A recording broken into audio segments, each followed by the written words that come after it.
Void Mage Gamer is now partnered with Flipside Gaming, so you can use the promo code on their website, all caps, Void Mage, to get 10% off all orders $10 or more. It's a great way that you can support both Flipside Gaming and Void Mage Gamer's channel. Also, until October 7th, all orders that use the promo code will be automatically entered to win a booster box of Guilds of Ravnica. Entries are limited one per person just to keep things fair, so be sure to check that out. Hello guys, welcome back to another Commander Deck Tag video. We have Guilds of Ravnica coming out here, and we have a lot of the cards spoiled already. So I did a poll for my patrons over on patreon.com. Go check it out. It's a great way that you can support me, my channel. A lot of the options I pulled off to them are directly from the new set. So you're going to see a lot of legendary creatures this week, next week. It's going to be pretty good. They decided on Lazav the Multifarious. He is the new version of the Lazav character. He looks pretty epic. He's only 2 mana this time, which is really rare to see on a legendary creature. It means you can get him out there early and you can get him out there often. He is in Dimir colors, blue-black. He's 1/3 legendary shapeshifter. When he enters the battlefield, you surveil 1, which is a new wording. You look at the top card of your library, you get to put it into your graveyard. So you don't have to, you can just leave it on top. It's a great way that you can put a creature into your graveyard that you can take advantage of with Lazav, because his ability is awesome. You pay X mana and it becomes a copy of target creature card in your graveyard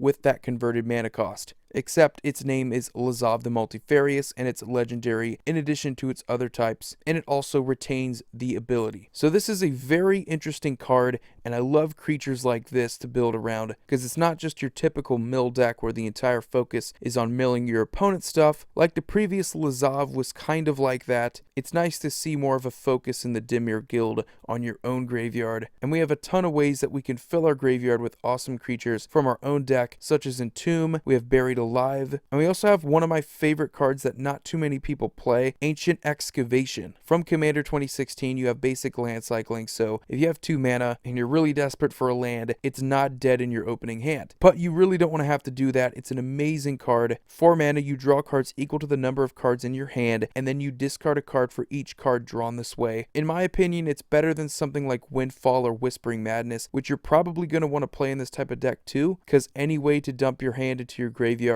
just more ammo for your Lazav. Filling your graveyard with good creatures is exactly what you want to do. This gives you card draw just for you. It's better than Wheels or Windfalls. You're not giving any of your opponents advantage. I just thought it's important to point that out. But if we want to go over a few combos here, if you have any way of getting +1/+1 counters on Lazav, those +1/+1 counters are going to stay there. Now right off the bat, a lot of people beat me to this, but there are some combos that you can do with the cards Bloodline Keeper and Grimgrin Corpseborn, which is just incredible. You are going to need a Necrotic Ooze to do this, so if you have Buried Alive, you're probably going to be getting those 3 cards. Make Lazav a copy of Necrotic Ooze. Necrotic Ooze is going to have the activated abilities of Bloodline Keeper and Grimgrin, pretty much going infinite. You're going to have an infinite number of +1/+1 counters on Lazav. What you can do is just make Lazav the Multifarious into a copy of something like Invisible Stalker, anything that's unblockable, and then after no blockers are declared, because you can't really block them, you then switch the creature that you're copying to something like a Vector Asp, or a Flencermite, or a Blighted Agent, or really just anything with Infect, and then you're able to just give your opponent those 10 poison counters and say bye-bye. So having creatures that are unblockable is very important in this deck for that reason alone. But other ways that you can take advantage of +1/+1 counters that not too many people have mentioned yet, you do have Triskelion, which is pretty easy. He is 6 mana though, so keep that in mind. You don't want to have to pay too much with Lazav's ability, because you want to do other things with your mana as well, cast your other spells, and you want to be able to copy multiple things. So even though Triskelion is amazing, that is a whopping 6 mana. What I don't really see too many people doing is throwing in something like Sage of Hours into their deck. With pretty much an infinite number of +1/+1 counters on Lazav, you can then just remove +1/+1 counters to take infinite turns until you eventually find something that's going to deal Infect, make Lazav unblockable.